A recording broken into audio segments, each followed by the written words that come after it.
Strike forth from the gloom, soldiers, and march with pride. The winter sun guards our home, and in turn we go to war. The barons await us, ready for conquest.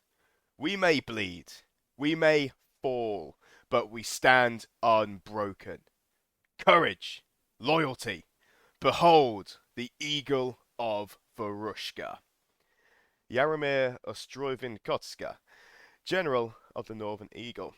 And I, dear listeners, am Ban Chatsong, former captain of the Bloody Hands Mercenary Company. Sat here thinking to myself, maybe I shouldn't have made a podcast about a character that was almost certainly going to die. But here we are with an extended intro that, frankly, in a year's time, no one will remember why. But anyway, I digress. Winds of War. This particular one, in the lonely hour. And no, I do not mean the lonely hour of 2 a.m. as I cry myself to sleep having drunk too much and not brought a blanket at Anvil. No, this is the lonely hour where we talk about the Druj once more, but this time in the Barrens. So let's begin with rope and chain. The Barrens is rotting. Too long subject to the corrupting touch of the Druj spring magic is taking its toll. The trees teem with bloated vermin, the marshes buzz with rancid sickness, and every drop of water, every drop of rain, is infused with the taint of the rivers run red. Every wound festers, turning any injury into a potential death sentence. The Druj seem to like it that way. Since the Imperial armies carved the steel causeway through the heart of the Barrens, the territory has been quiet. The Druj here have been almost too quiet. They are surely here, hiding amongst the trees and behind the walls of the Spires of Dusk. A trap waiting to snap shut around the Empire's soldiers, should they return to continue their conquest of the Barrens. Yet the Empire didn't come. The Druj's trap remained unsprung. Instead, the Imperial armies were busy closing the noose around the Druj in the south, in Zenith, trapping the Orc armies and turning the tables on the would-be tyrants of Urizen. As the Druj flee south, the northern Orc forces strike. They are led by the Black Wind, an army made up of Orcs from the Western Barrens who have a particular hatred for the people of Dawn. Perhaps banking on the fact the Empire will be occupied in the south, the Druj armies emerge from hiding and try to close the steel causeway to recapture Hope's Rest and the Carmine Fields. They pour out of the woods and the marshes, a teeming host of vicious warriors, easily enough to overwhelm the troops left behind, to maintain the Imperial presence in the Central Barrens. Unopposed, they would quickly collapse the causeway and retake the lands the Empire has conquered. Unopposed, they would easily return the Barrens to unquestioned Druj dominance. Unopposed, victory would be unquestionable. But the Druj have miscalculated once again. They are not unopposed. Half a dozen Imperial armies, 30,000 soldiers, and perhaps as many as 15,000 warriors, led by independent captains, support them. They are already moving to reinforce the causeway and bring more of the Barrens under their control. At the forefront of the Imperial advance, where they have been almost every time since the Empire has come to the Barrens, are the Griffin's Pride. They lead the attack, pushing into the Druj-controlled regions and leaving their allies the task of shoring up the borders of the Steel Causeway. They are joined by knights and yeofolk of the Golden Sun, marching across the Northern Empire from Semasuak, empowered by potent autumn magic to make the crossing in time to fight alongside their fellow Dornish warriors. Once more, the Dornish also fight beside their Varushkan allies. The Northern Eagle and the Iron Helms follow the lead of the Griffin's Pride, carefully pressing the Druj defences and striking quickly when they can. But they avoid direct confrontation wherever possible. Slowly but surely, their tactics pushed the Druj back, expanding the boundaries of the Steel Causeway east and west. As well as Dawn and Varushka, the League and Highguard have also come to the Barrens. The valiant Pegasus crusades against the Druj, eager to see the successes of Zenith reenacted in the Barrens, hoping perhaps to inspire the sets of subject orcs in some fashion. They will have their work cut out for them. The Wolves of War, by contrast, echo the tactics of the Varushkans, grinding forward carefully, consolidating their gains and readily supporting free companies recruited in Holberg, eager for another chance to strike against the Druj. A note here is that the Steel Causeway is effectively the way the Empire was able to get into the Barrens in the first place. Oh gosh, this is testing my Empire geography. It's not the Semilac, because that is in Semisuak. There is essentially a body of water we couldn't cross easily. A magical bridge opened and allowed an army to pour across. By an army, I mean a cluster of armies. The Dornish have wanted to retake the Barrens for a long, long time. For any Navarre listeners, it's akin to Leafadon for them. It's a historical homeland, and it's been taken by the Druj. So this is very much we're coming for you kind of move. The fact that the Druj have not been able to just punch them off and retake it is a fantastic win. Furthermore, the fact that these Druj armies have actually met opposition, and we'll see more about that later, is further reason to celebrate as we consolidate our grounds in the Barrens. It's a large area. There's lots of subjected orc tribes there that, in theory, might turn traitor to the Druj and actually join the Empire. It remains to be seen, but that's what we're hoping for. But enough exposition. Back to the Wolves and Brambles. The Imperial armies are supported by even stranger allies. 3 days after the first troops set foot in the Barrens, dozens of immense white wolves, larger than oxen, joined the fight against the Druj. Individually, they would have little impact, but they fight in disciplined packs. Their bone-chilling howls strike fear into the hearts of the Druj, but inspire Imperial soldiers that fight alongside them, especially those with Draugr blood. They are more than mere savage beasts. They speak with low, growling voices, explaining that they are servants of the Whelp Master, secured by pact to fight in the Barrens. Their interest lies more in keeping the Druj from overwhelming the Steel Causeway than in expanding its borders. But their presence leaves the Empire's armies free to take the battle to the hated foe. And take the battle they do. A week after the autumn equinox, silent knights, wrapped in all-encompassing suits of black steel plate, servants of the bound king, joined the Griffin's Pride in their assault against Bitter Strand. The knights never talk. They seem to exist merely to drive their enemies before them. For the time being, their enemies are the enemies of Dawn. Their service has been bought by sacrifice. Their master given license to feast upon the magic of Dawn by the Imperial Conclave. They avoid the servants of Sorin. For their part, the great white wolves seem to ignore the Black Knights. But it is noticeable that there are no engagements where both sets of heralds are present at the same time. The Druj are not without magical allies of their own. The servants of Arhalagen, Spider Bay, fight openly alongside the Orcs. In particular, abominable horrors with the heads of savage insects and chitinous armor accompany an army the Empire has not seen before. A fresh force of Orcs whose banners are marked with crimson brambles. A strange device, never before seen amongst the Druj, whose armies are always, at least thus far, named for the poisonous beasts that inhabit their lands.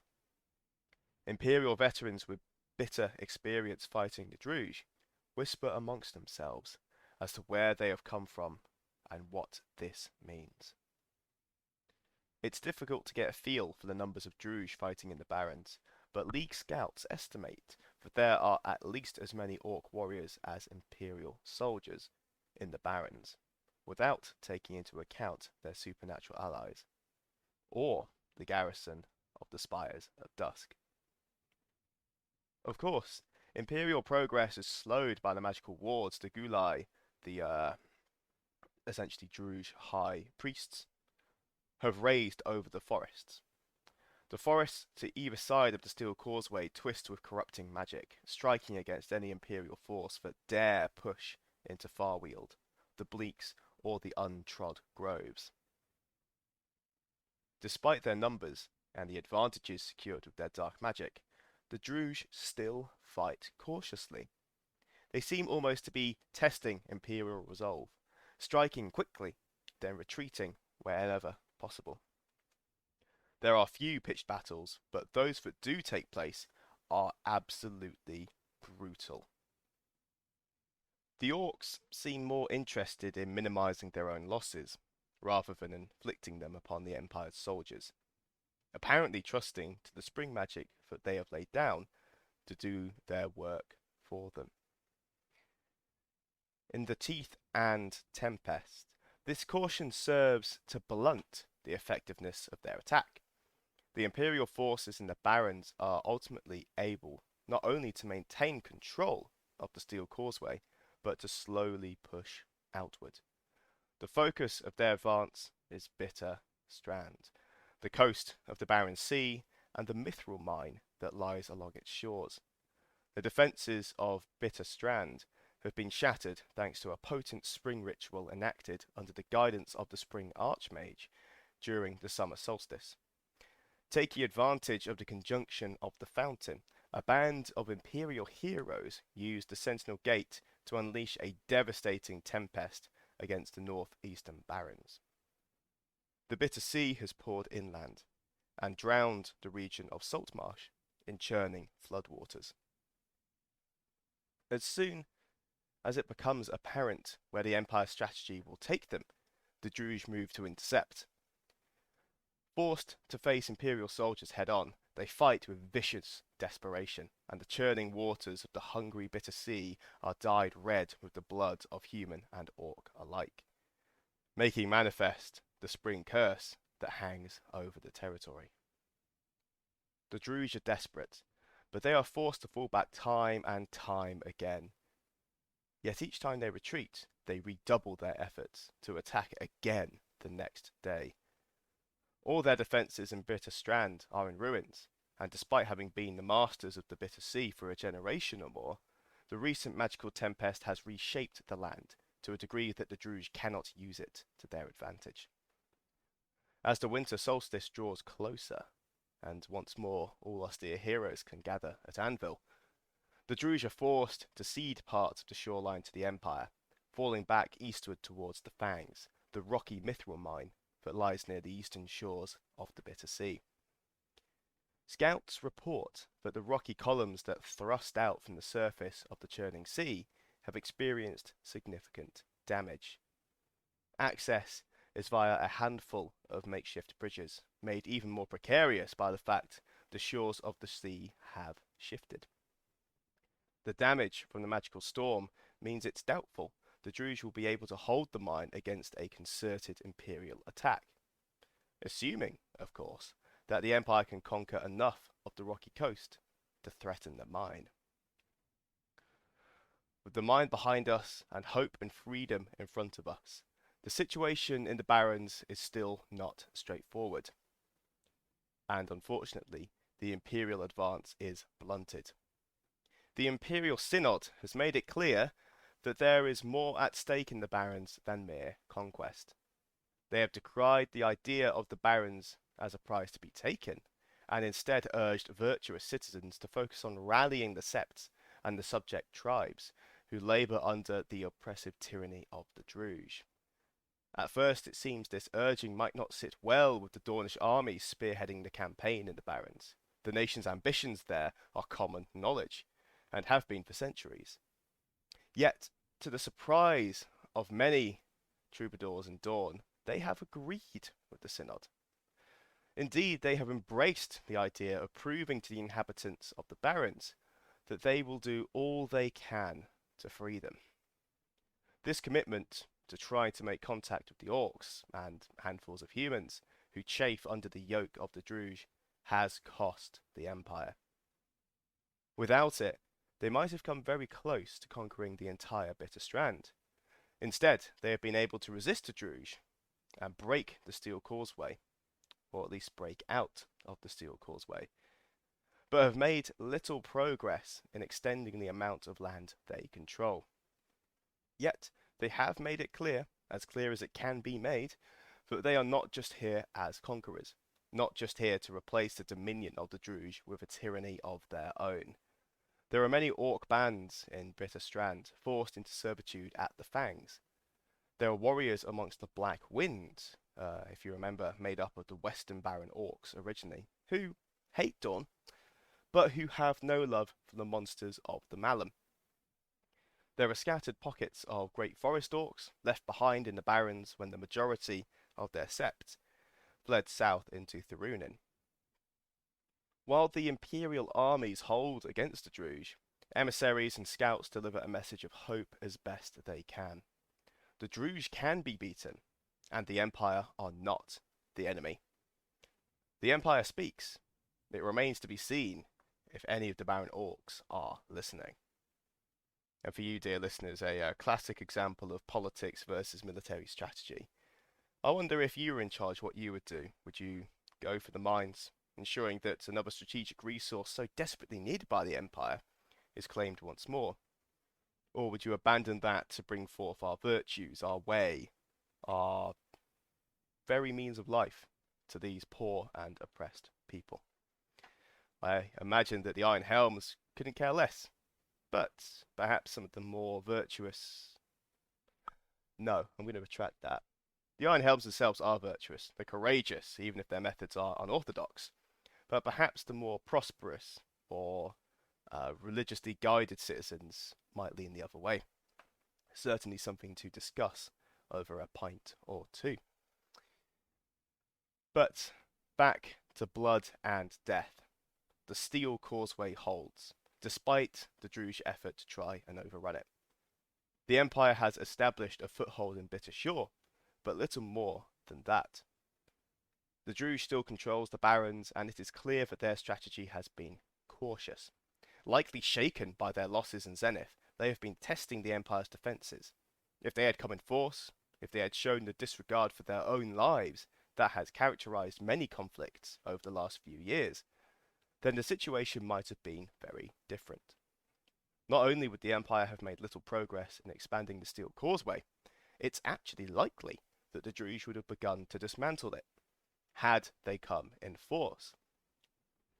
As it is, when the butcher's bill is tallied, the Empire's losses are sobering indeed. 6,000 Imperial lives are ended in the Barrens in the space of a single season. Ended by Druj arrows, by deadfalls and traps, poisoned spears, and the festering rot that comes with the spring curse rivers run red. If the Empire had not favoured its own cautious advance, the losses would have been even worse. It's impossible to be certain how many Druj have died, but surely they must have paid at least as steep a price as the Empire. The Varushkans in particular speak of mounds of dead orcs put to the torch along the margins of the Steel Causeway, and the columns of greasy black smoke that accompany them are visible across most of the northern Barrens. There are a couple of extra a couple of extra sections to this Wind of War. First of all, an overview. The Empire still holds Carmine Fields and Hope's Rest, and is perhaps a fifth of the way towards capturing Bitter Strand. A combination of careful strategy and the influence of the Synod have greatly reduced the Empire's ability to claim territory. Imperial armies have a 1/5 penalty to conquering territory in the Barrens, with the exception of Urizen and Varushka. Thanks to their own mandate, the Dornish armies have a 3/10, or 30%, and the previous number was 20% penalty instead. This reduction applies only to victory points for taking territory, not to casualties dealt or suffered. And perhaps this is an episode for another day, but effectively when you're taking a territory, it's not just about inflicting casualties on the enemy army, but also taking control and taking ground. So some armies can actually, I forget what the order is, but effectively trade their own lives for holding more ground and taking it as they relentlessly assault enemy positions time and time again. And also vice versa, if an army is being surrounded, I think it's called final stand, then again they can trade lives for holding onto the ground they already control and impede the enemy from taking more ground. Of course, though, this does a doozy on their, well, on their army, and there are a lot of dead Imperial citizens as a result. So yeah, that's what's happened here. It's not really pushed too far either way, which is probably a lucky break for the generals of the Empire and what they were hoping for all along. The residual effects of the recent magical storm, the big flood that we had, have been observed firsthand by Imperial scouts, and the eastern region of Saltmarsh is no longer a marsh, but now counts as coastal. It's got so much fucking water in it. At least until the start of the summer solstice, so we've basically made our own little ocean. There are two cruel armies in the Barrens, the Iron Helms on the Imperial side and the Black Wind on the Druj. They both possess this quality, but neither has engaged in a merciless onslaught this season. Now I imagine that is another particular order, again for another time when we talk about military strategy at some point, that I'm going to assume has a lot more casualties involved. The second part to this wind of war is some participation from any draw gear character whose military unit was engaged in the Barrens this season may have fought alongside the Wolves of Sorin. And these guys, the Wolves of Sorin very much give me a vibe of Princess Mononoke wolves, when they have they growl, but sort of really low, distorted, scary English comes out. Yeah, those guys. These potent heralds of the Winter Eternal have a particular fascination for those with draw gear blood, and exert a peculiar influence over them. If you choose to have fought alongside them, which I would recommend if you're a draw gear mercenary captain, you experience a lingering role-playing effect. Your innate pack mentality is greatly strengthened, making you extremely protective and jealously possessive of family and friends, but with a strong tendency to view strangers and acquaintances as threats, rivals, or even enemies. You feel an urge to exert dominance over those you view as owing fealty to you, i.e. your lessers, and find it easy to demand those you protect treat you with reverence, so your superiors. So you're kind of bullying people below you and demanding respect from those above. But this will end by the end of the winter solstice, so the end of E1 this year. But as long as you continue to engage in the role-playing, you gain an additional hero point, even if you don't have them normally. So if you're rocking around with medium armor, you get 2 free hero points, which is quite cool. The Rivers Run Red curse, this bastard of a spell, still lies over the Barrens and has significantly increased the casualties on both sides. I think it adds an extra 20% or something. Or does it double it? Oh, I think it does something. I think it does something horrible. It's either 20% or double. Give it a Google. But it's a nasty, nasty spell. Any character whose military unit has been engaged in the Barrens, so that includes the draw gear above, and also you with the military unit, will have a special effect placed upon you. And this also includes the generals of each army as well. You'll find a lingering traumatic wound in your pack at the start of the event. These represent persistent injuries sustained during the campaign, worsened by the effect of the Spring Curse. They are entirely opt-in, intended to allow players to reinforce the savagery of the fighting in the Barrens. And if you don't wish to have one, you can just discard it. And of course, my emails are pinging, so this looks like the point where I end the podcast. So thank you, all of you, for listening today. And I was trying to think of a good Barrens pun. I don't. I really don't actually have one. Don't go. It sounds a bit shit. Unless you've got a couple of dogs, in which case, go nuts.